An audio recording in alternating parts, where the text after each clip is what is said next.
Hello दोस्तों, स्वागत है आपका हमारे यूट्यूब चैनल में। बात करेंगे उत्तराखंड प्राथमिक शिक्षक भर्ती के बारे में। तो 2917 पदों पे यहाँ पे वैकेंसी जारी हुई थी और उसकी अंतिम तिथि भी अब जा चुकी है। अब आपकी काउंसलिंग प्रक्रिया शुरू होनी है जल्द ही।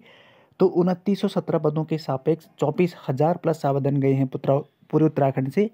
और किस डिस्ट्रिक्ट से यहाँ पे कितने यहाँ पे आवेदन गए हैं उसका भी यहाँ पे पूरी डिटेल्स दे दी गई है। तो आगे में वीडियो में बात करेंगे काउंसलिंग कब से शुरू होगी और किस डिस्ट्रिक्ट से यहाँ पे कितने पद गए हैं।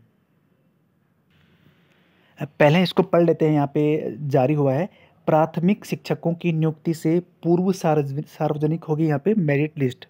इसमें कहा गया है कि सरकारी बेसिक स्कूलों में शिक्षकों की भर्ती से पहले सभी जिलों में मेरिट को सार्वजनिक कर आपत्तियाँ ली जाएंगी। यानी आपकी काउंसलिंग से पहले आपकी प्रत्यावर्तन लिस्ट आएगी। उसके बारे में आपको डिटेल से आगे बताऊंगा कि उसमें क्या क्या करना पड़ता है।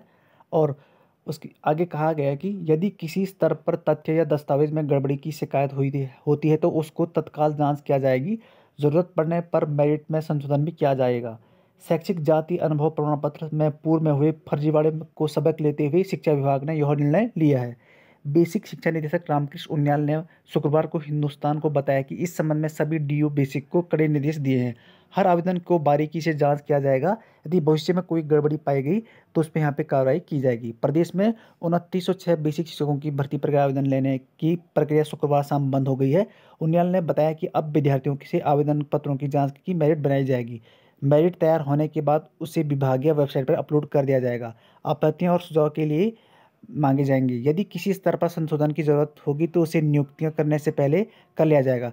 उसके बाद पूर्व में सभी स्थानों में काउंसलिंग कराते हुए अभ्यर्थियों का चयन किया जाएगा। और इस बार जो काउंसलिंग होगी वो एक ही दिन होगी, ये आपको पहले ही पता है।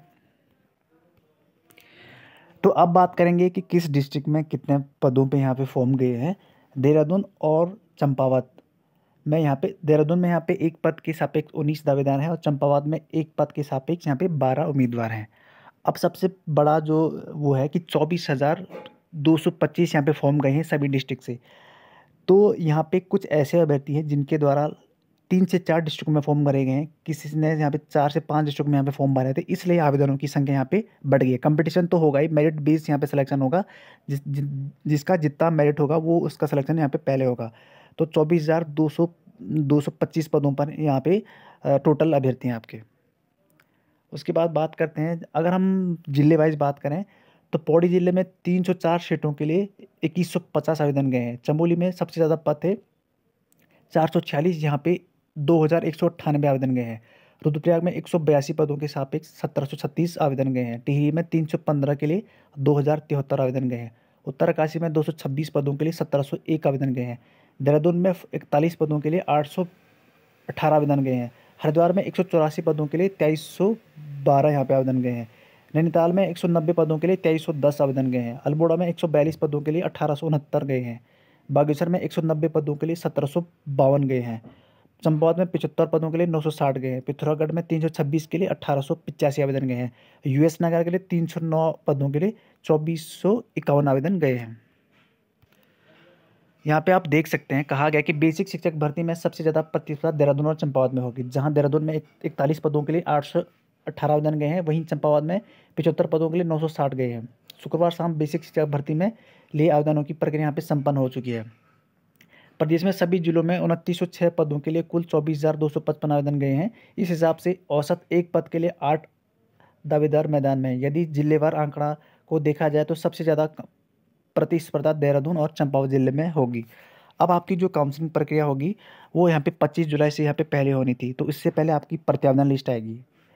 प्रत्यावेदन लिस्ट में होगा कि जिनके डॉक्यूमेंट कंप्लीट होंगे उनके तो क्लियर होंगे, जिनके इनकम्प्लीट डॉक्यूमेंट होंगे या जिनके डॉक्यूमेंट कंप्लीट नहीं होंगे उनको प्रत्यावेदन का टाइम मिलेगा। और प्रत्यावेदन में वो अपने डॉक्यूमेंट भेज सकते हैं 1 सप्ताह के अंतर्गत। तो मेरिट लिस्ट से पहले आपकी प्रत्यावेदन लिस्ट आएगी। जैसे ही प्रत्यावेदन लिस्ट आएगी आपको हमारे चैनल से पता चल जाएगा, टेलीग्राम चैनल और यूट्यूब चैनल के माध्यम से। तो उसमें जिसको करेक्शन करना होगा वो करेक्शन करा सकता है और जिसका डॉक्यूमेंट कंप्लीट नहीं है वो जमा करा सकता है। बाकी आगे की जो भी अपडेट आती है आपको बता दिया जाएगा काउंसलिंग से लेके।